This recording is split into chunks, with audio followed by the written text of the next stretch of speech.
Saudara yang dikasihi dalam Tuhan, mari kita lanjutkan mengenai 7 wasiat yang diberikan oleh Tuhan Yesus bagi kita. Dan kita sudah sampai pada wasiat yang keempat.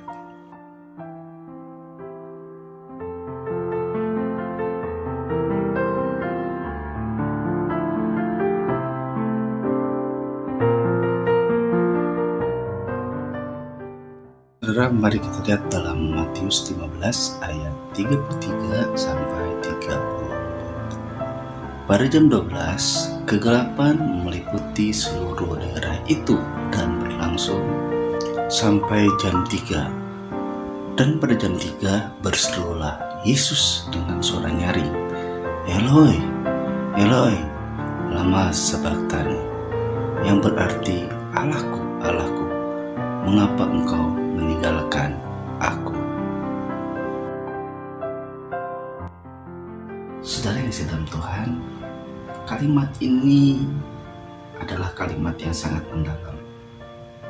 Dan saya juga penuh dengan keterbatasan membatasi. Bahkan kalau boleh jujur saya katakan, banyak para teolog juga orang yang bergerak dalam bidang teologi kesulitan untuk menemukan apa makna dari kata ini. Jadi saudara, ini yang saya pelajari. Kita bicara tentang bahasa dulu ya. Ini karena bahasa ini yang seringkali menyebabkan jadi perbedaan paham. Nah, jadi saudara, saya menemukan bahwa bahasa yang digunakan waktu Tuhan Yesus ada itu adalah bahasa Aramaik atau bahasa Aram yang mirip-mirip dengan bahasa Arab. Dan waktu itu, zaman itu ada 3 bahasa yang dipakai, Ibrani, Yunani, dan bahasa Aram itu. Nah, ini di kitab aslinya pun, di kitab bahasa Yunani Perjanjian Baru, tetap ditulisnya Eli, Eli, lama sabachthani. Di versi Injil Matius dengan di versi Injil Markus ini ada perbedaan ya saudara ya. Kalau di Injil Markus ditulisnya Eloi, Eloi. Kalau di Injil Matius Eli, Eli, lama sabachthani. Tapi ini tidak mengurangi arti bahwa sudah kata ini sendiri diterjemahkan oleh para penulis Injil, bahwa teriakan itu berarti, "Allahku, Allahku, mengapa engkau meninggalkan aku?" Nah, kalau masalah bahasa ini sudah diterjemahkan sehingga artinya pertanyaan jadinya. Ini kan Yesus itu Allah, Yesus itu Tuhan. Kok kenapa dia memanggil Allah? Ya, nah ini jadi saudara harus paham ini, bahwa ketika itu dikatakan, saudara, "Allahku, Allahku, mengapa engkau meninggalkan aku?" ada makna yang penting. Nah, yang ingin saya bagikan saat ini adalah bahwa ketika Tuhan Yesus berteriak, "Allahku, Allahku, mengapa engkau meninggalkan aku?" Saya melihat di sini ada satu sisi di mana sisi kemanusiaan Tuhan Yesus mengalami penderitaan yang sungguh luar biasa. Karena seolah-olah, tolong ini dipahami, ada keterpisahan antara Yesus dengan Allah. Ada rasa di sisi manusianya bahwa Allah seolah-olah meninggalkan dia. Tapi bukan itu saudara. Ini pemahaman saya ya, versinya saya. Mungkin orang lain berbeda pemahamannya. Saya melihat di sini bahwa justru Allah tidak pernah meninggalkan kita. Justru Allah dalam penyertaan Yesus ini, dia ingin mengajarkan kepada kita bahwa sekali-kali Allah tidak pernah meninggalkan manusia. Lalu kenapa kok ada keterpisahan? Karena dosa.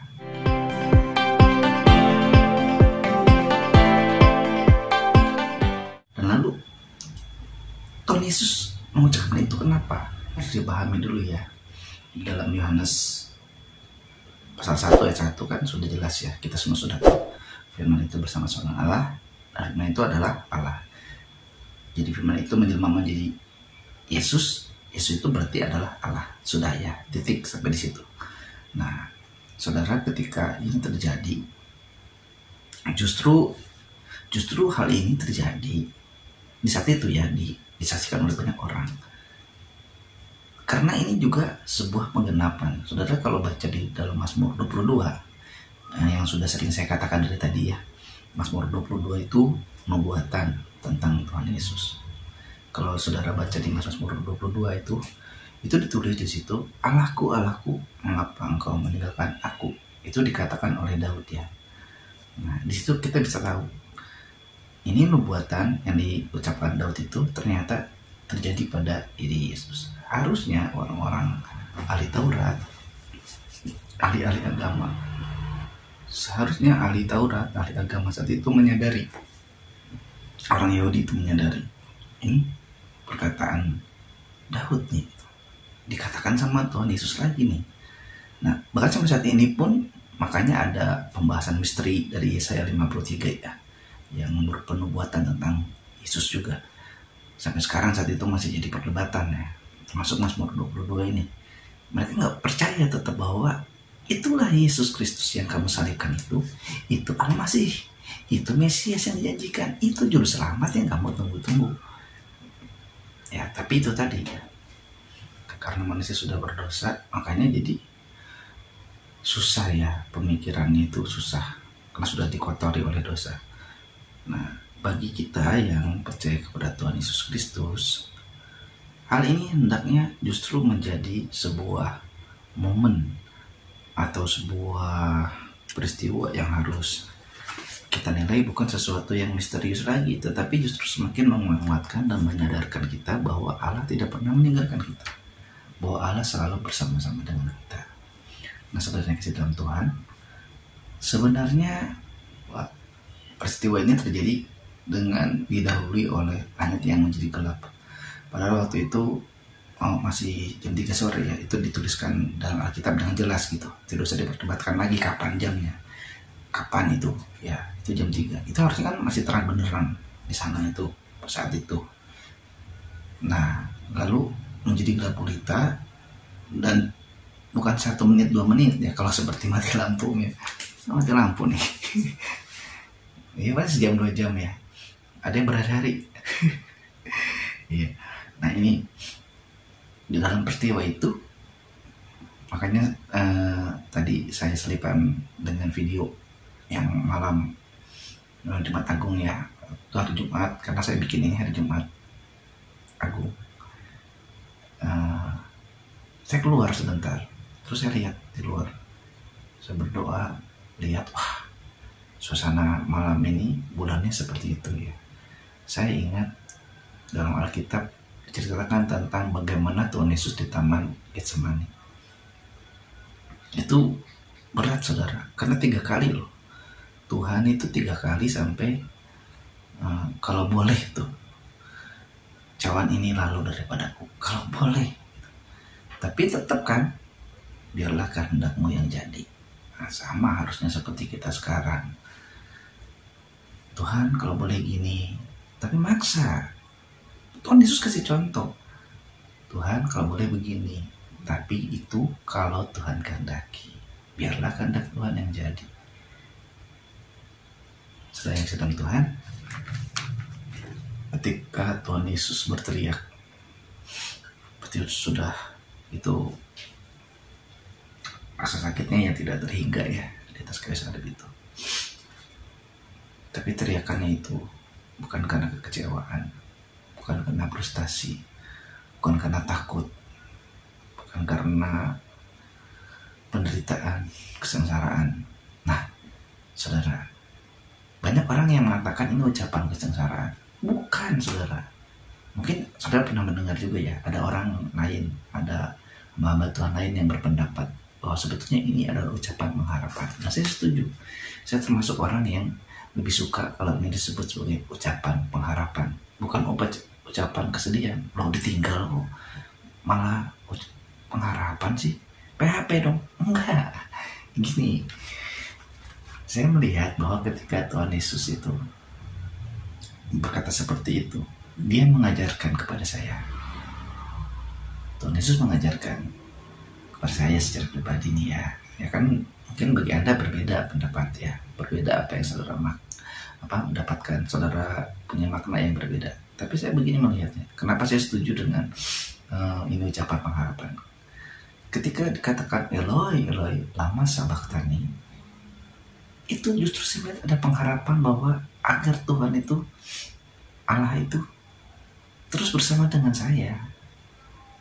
Saya sangat mengharapkan sekali kalau boleh bertemu dengan Tuhan Yesus langsung. Bahkan saya inginnya dijemput Tuhan Yesus secara langsung. Ketemu Tuhan Yesus, dipeluk, digendong, pulang ke surga sama Tuhan Yesus. Wah, indah saudara ya. Nah saudara yang dalam Tuhan, Tuhan Yesus waktu berteriak seperti itu, gimana ya jadinya? Kalau kita itu lebih cenderung menyalahkan Tuhan pasti. Malah kalau untuk orang yang tidak percaya lah, saya bilang bukan orang percaya, tidak percaya, cenderung menyalahkan Tuhan. Kenapa Tuhan kok tetap ada gempa bumi? Kenapa Tuhan kok saya menderita? Kenapa Tuhan kok saya ini, kok saya itu, yang negatif-negatif? Itu menyalahkan Tuhan terus, berarti tidak percaya adanya Tuhan kan? Justru, nah saat ini saya malah ingin mengajak kita semua ya, melihat ini sebagai pengharapan dari kita semua untuk datang kepada Tuhan Yesus, menaruh pengharapan kita kepada Tuhan Yesus, dan yakin bahwa sebetulnya Tuhan tidak pernah meninggalkan kita, sekalipun kegelapan melingkupi, kesusahan, kesedihan. Tapi percayalah bahwa kita harus berpengharapan, memohon kepada Allah kita yang hidup. Ini saudara, saya jadi teringat di dalam surat Paulus kepada jemaat Korintus yang kedua ya, di 2 Korintus 5 ayat 21. Kita yang sebetulnya berdosa itu telah membuat Tuhan Yesus menjadi berdosa, dan telah membuat Tuhan Yesus yang menanggung dosa kita. Keempat ini, bahwa Tuhan Yesus itu sebetulnya telah menebus kita dari dosa. Dia mengampuni kita, Allah mengampuni kita karena keberdosaan kita dengan melalui pengorbanan dirinya sendiri di atas kayu salib. Luar biasa kan? Karena yang bisa mendamaikan, sekali lagi, yang bisa mendamaikan, yang bisa menguduskan manusia dari dosa hanya Allah sendiri. Tidak ada yang bisa melakukan itu, siapapun dan apapun juga. Hanya Allah yang bisa kembali menerima kita di surga bersamanya dengan rencananya yang ajaib, rencana yang luar biasa, yaitu pengorbanan Tuhan Yesus Kristus di kayu salib. Jadi, Allahku, Allahku, mengapa engkau meninggalkan aku? Itu menandakan pengharapan kita bahwa sebetulnya Allah tidak pernah meninggalkan kita.